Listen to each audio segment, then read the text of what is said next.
It's time to focus on seniors with Helping Seniors TV.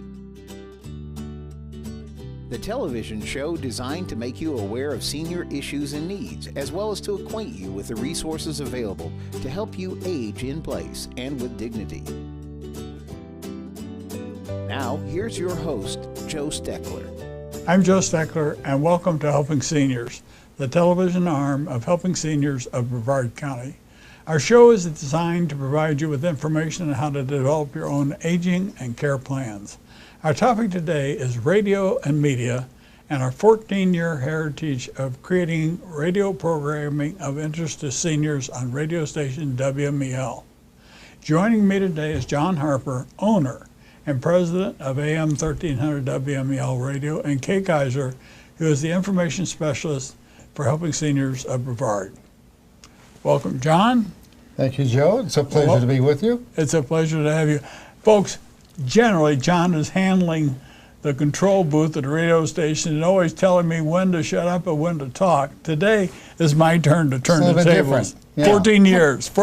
After 14 years. Yeah, and welcome, Kay. Thank you. Yeah. You know, John, before we get into all what we're talking about on radio, I would like for people to know a little bit more about your background and your experience in radio and why you think radio can contribute to seniors, because seniors still listen to radio. Well, not only seniors, but kids of all ages, whether it be 6 to 96 or something like that, as the song once went. But I've been in the broadcasting industry. This is my 50th year, so I guess I'm a senior of broadcasting, and been around quite some time. And when I started in the industry of talk radio back in 1972 in Miami, that's where I started in talk radio. There were, to give you an example of how the talk radio explosion has occurred over the years, when I started there were 5 radio stations in the country doing talk radio. Now there's over 1,500 radio stations in the country doing talk radio. Back in those days, demographically, talk radio wasn't considered to be very appealing because it appealed to listeners 35 years of age and above. And now, of course, that's a very key target demographic for not only 35 and above, but 45, 55, 65 plus in demographics. So talk radio has come a long way, and I'm delighted to have the opportunity to say I have played over the years a role perhaps in developing some things associated with talk radio. There have been many individuals that I've started over the years as well in talk radio, and I'll share a moment here, a quick story. One of them was an individual, when I was running WXYZ radio in Detroit, we had an individual on the air with us who did shtick on our morning show. And he wanted to do something more than just voices and things like that. So he asked me once, can I try doing comedy on the radio? And I was very open to that. And in Detroit, when we tried out new shows, being a major market, we would put them on Sunday night, Monday morning, right after Religion on the Line. So this particular individual started doing his comedy talk show 12 midnight to 1 a.m. Sunday night, Monday morning. A couple of weeks later, he called me on a Sunday afternoon. He said, John, can we agree to disagree? I just don't think this is working. So I said, sure, no problem. And he ended his talk show. But since we were owned by ABC Radio and Television, this individual went downstairs where we had WXYZ TV and started hosting for a very popular morning show called Kelly and Company. Every market had a Kelly and Company or some type of a company going on back in those days. And make the long story short, the people in New York who made decisions on television programs for ABC Television liked what they saw, brought him in. He did a pitch for them in New York, and a year later, He was the host of his own TV show for several years on ABC television and has gone on to big fame and acclaim. And people know him now as Tim Allen, the Tool Time Man. And he started with us in Detroit. Wow, that's really something. Anyway, think about it.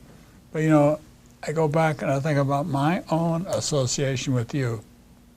Yeah, you and I go way back. We go 21 years, we figured out. That's right. And when I first started, folks, when I first started the Alzheimer's program, I knew we had a challenge raising money. It's just like we have a challenge with helping seniors. The challenge here is advocating, informing, and educating. And radio is going to play a great, great part in that.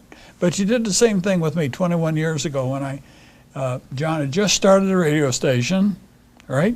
That's right. And we used to sell tickets for the car drawing for the Alzheimer's Foundation from John's radio shows over at the hotels with a financial planner at the time, Norm Hayden, still around. Still around here in the market. Norm is a good guy. In fact, Norm was my very first talk show host on WMEL Radio. Yeah, but that was before I started my radio show. So then we marched back into 2000. It was December 7th, and I did my first radio show with John. And shortly thereafter, I had an offer of a contract from Talk One Radio in Los Angeles, and they wanted me to do a 3-hour daily, 5-day-week show on seniors.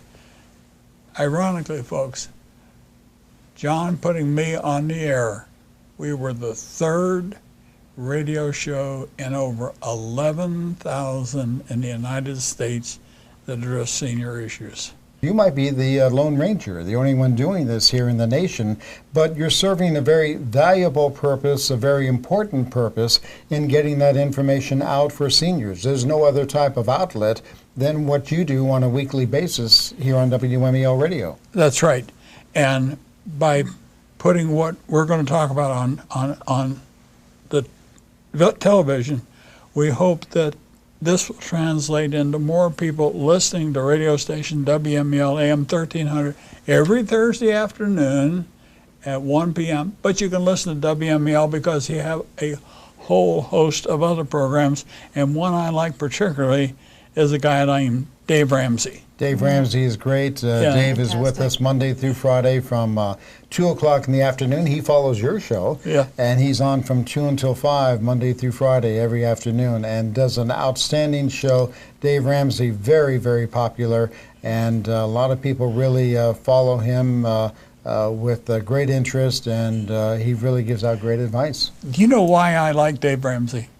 I like Dave Ramsey because he makes no secret of telling a listener to his show, if you don't do what he thinks you should do about smart handling of your money, he says you're stupid. And he calls more people stupid, and he's verified in saying that because why, like he uses an example of going out and putting a steak meal on a credit card. He says, why do you want to pay for a steak meal over a 30-year period? It's smart. Makes a lot of sense. John's got radio, but you have television experience, and you have... And radio, too. John and I go back to where he had the previous station. Kay was one of our talk show hosts on the weekends who did a health and nutrition talk show on Saturday afternoons. Right. So that was about 20 years ago. Oh, gosh. It wasn't that long ago, was it? It was. Not quite. Okay, we won't go there. But nonetheless, it's funny because somebody I had met when I first moved to Florida, we got talking and he said, what have you done? And I told him a television production and all that. And he says, I've got somebody for you to meet. And he introduced me to John. He's one of your salespeople at the time. And so we hit it off, and the rest was history. I was working full time and then developing the program on the air each week. But all of this is important to our topic of our show today, helping seniors. Yes. Because what radio can bring to it, what the printed media can bring to it, what you both bring to it through your experience with television, radio, and the printed media, is just enhance our ability to get good information out to people so they can access more programs of interest and need to senior. But I think the biggest challenge that we have, and I say that, John, because you're the vice president of the organization, and the two of us probably have a better handle on what's going on than most of the others, but seniors just seem to take a back seat in voicing their own opinion. And I say that because here we've advocated for a number of years in Brevard County to increase a half-cent sales tax for children. Mm-hmm. I took a look at my tax bill. 44.6% of my taxes go to senior programs, and there's a big goose egg on there for seniors. Right. I'm not saying that seniors should get the same amount as children. I'm not saying that at all. I'm saying that we need to recognize in the country in which we live today that there are many needs out there that need to have a better look taken at them. And if seniors don't start fighting for themselves, and I don't care at what age we are, if we don't fight for ourselves, we're going to simply get walked on over or walked on by. Mm-hmm. Well, Joe, that's why I feel it's so important with what you're doing weekly on the radio program here on WMEL Talk Radio, Thursdays at 1 o'clock, when you're bringing many of those issues to the front and center with seniors who may not be aware of many of these issues, how it affects them, and also you involve their kids, their grandkids, to make them aware of what could or could not be affecting their grandparents as well. So it's important. Nobody else, as far as I know, here in the state of Florida is doing this type of a show that you do on a weekly basis, along with this TV show too. Well, that's why we're trying to broaden our horizon, and just recently, Eastern College, former BCC, has given us the rights to all the old TV shows that I did for them for 7 years, which we're able to rebrand those shows and add a whole new 300 television shows to our rapidly expanding network, so that people have a better idea on resources that are available and how to access. So, Kay, you are the information specialist, and if somebody says information specialist, what does that mean? You're not. Well, you are a source for information, but yes. Tell our listeners why it's important what you do to help with the overall cause of our program. Okay. Well, first of all, they're going to get a live voice. They're not going to have to go through a lot of prompts to get to the solution.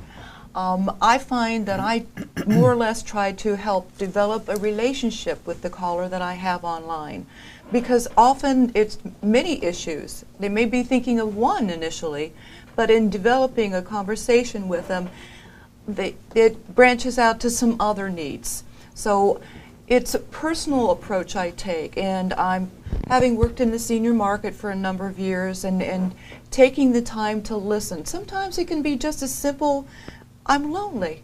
They might want somebody just plain to talk to because they're living alone. They don't have anybody even come or no family around, and I'm going to take that time.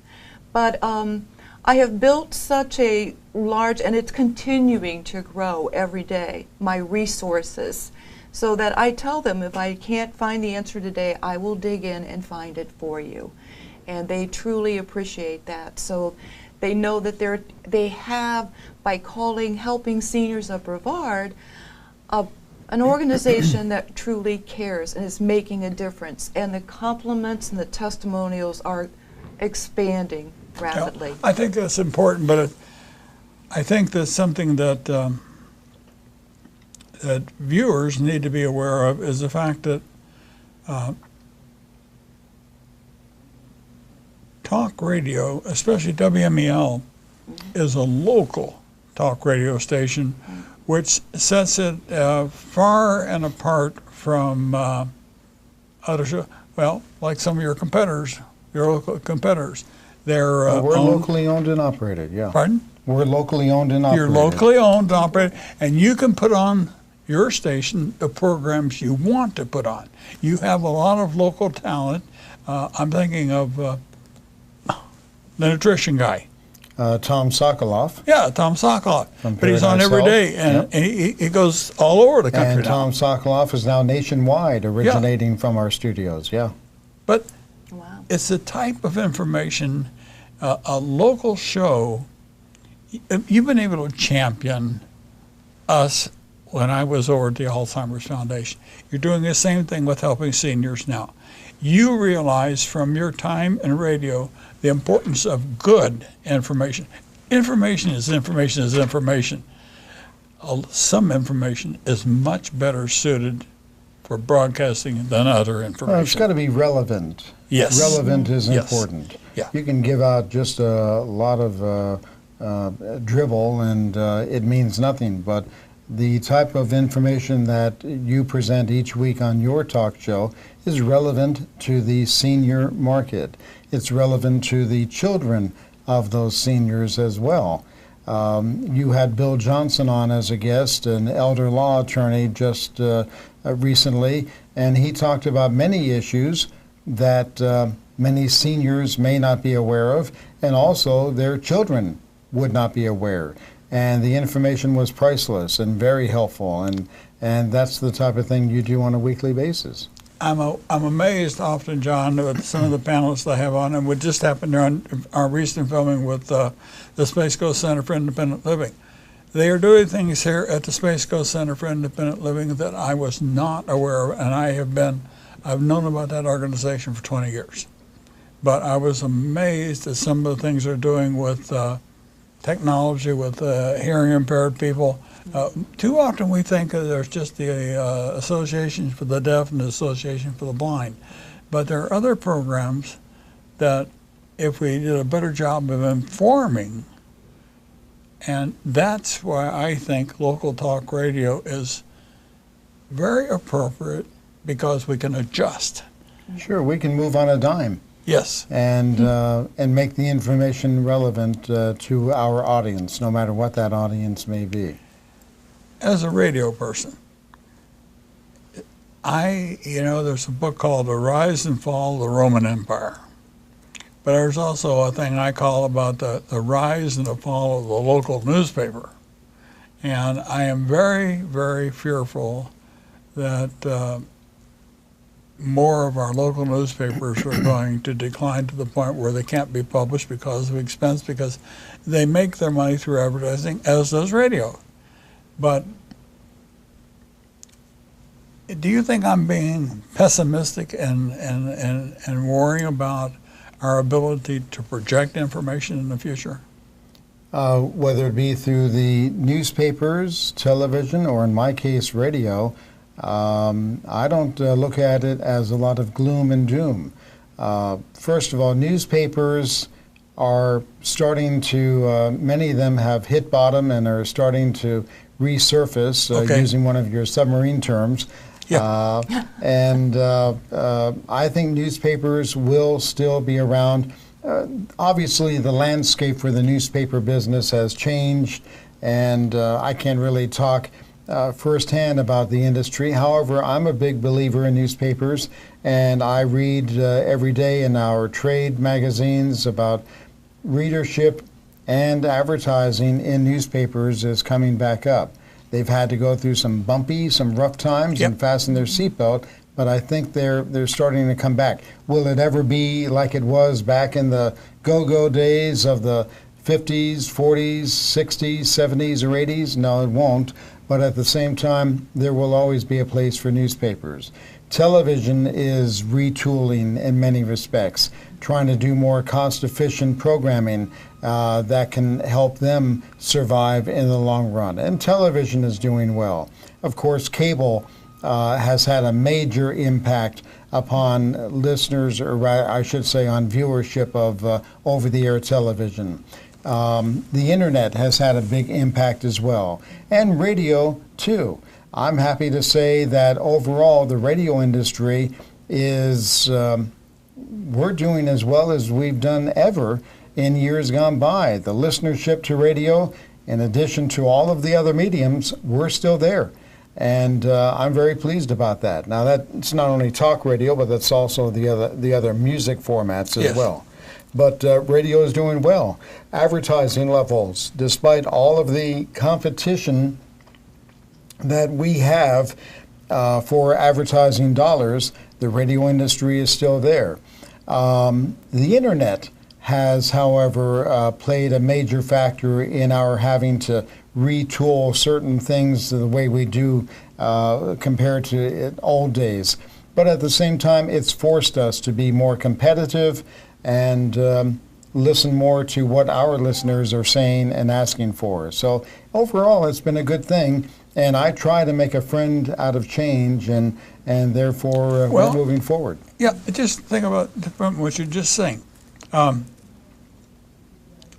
ability to do a talk radio show, and within either later that same day or the next day, you've got it to Kerry Fink, our media guy. He puts it on the internet. It's on. I think I'm correct in saying worldwide YouTube. Oh yeah. And people can pick that radio show up. They can pick these television shows up. They can look at our website, and we have a whole new Facebook page.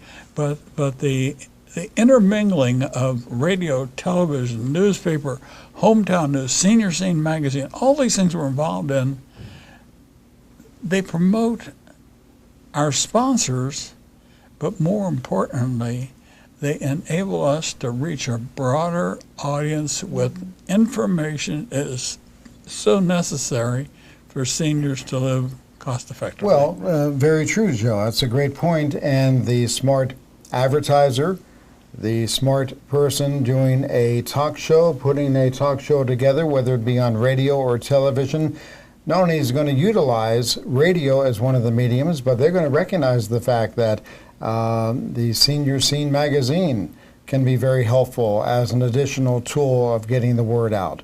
Obviously, Bright House Television is very effective in helping to get the word out. Mm-hmm. So combining different types of media is the best way to go. And I always applaud an advertiser or a talk show that wants to do that very thing. That's the smart way to go.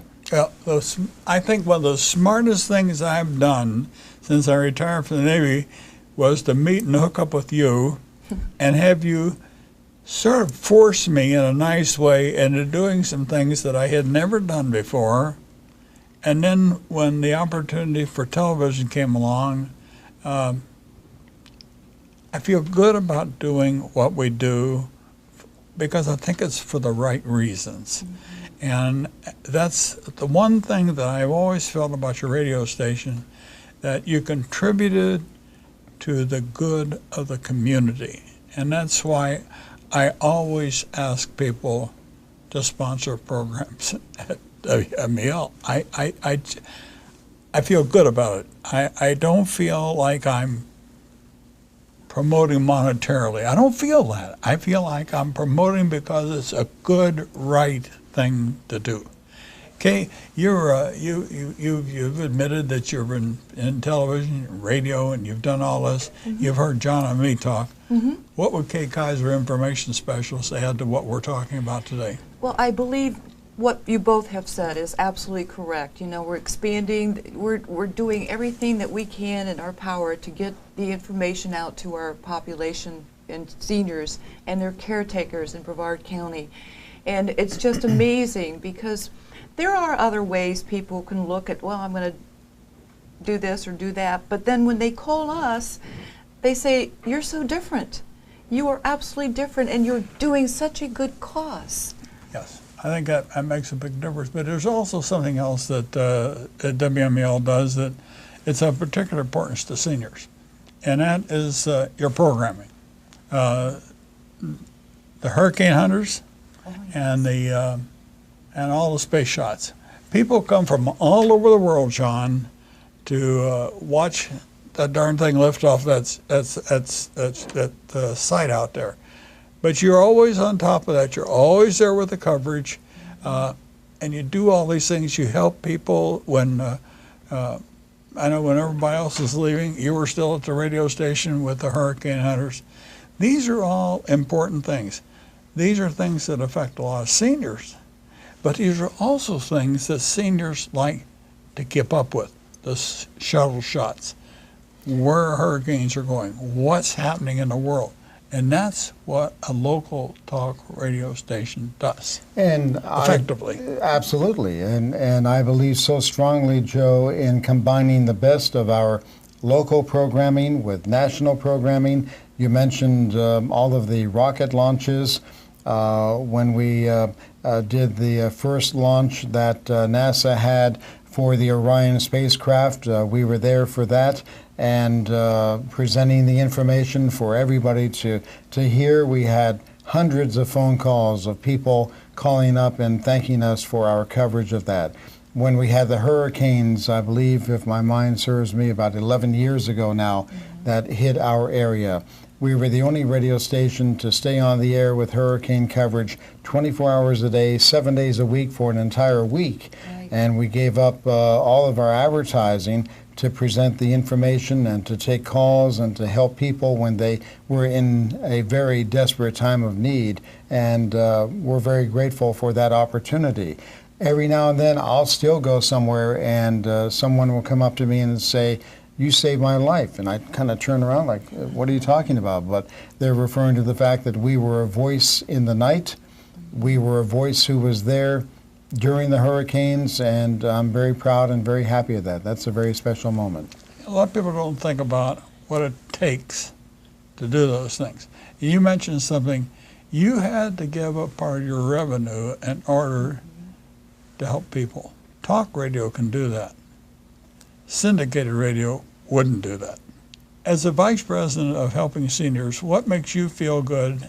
And you got about 40 seconds. What makes you feel good about being a Vice President of Helping Seniors, and what do you think we're going to be able to do to help seniors, and why it's important? Well, we're associated on the board of directors with a great board led by you, Joe Steckler, and we're pleased and delighted about that.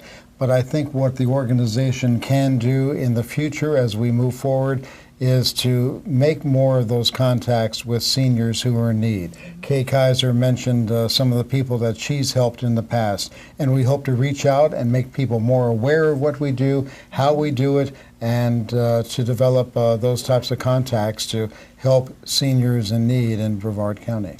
Just remember the words, Senior Advocacy 2015. Yes. Senior Advocacy. Yes. John, I want to thank you for being on the show today. Thank you, thank Joe. you, Kay, for being here. And I want to thank you, viewers, for watching today's episode of Helping Seniors. If you have questions or comments, please call us at 321-473-7770. For more information on senior care and resources, visit our website at helpingseniorsofbrevard.org. Be sure to listen to Helping Seniors on radio station AM 1300 every Thursday afternoon at 1 p.m. and look for our Helping Seniors newsletter in our center section of Senior Scene magazine each month. I'm Joe Steckler, and thank you for joining us today for Helping Seniors.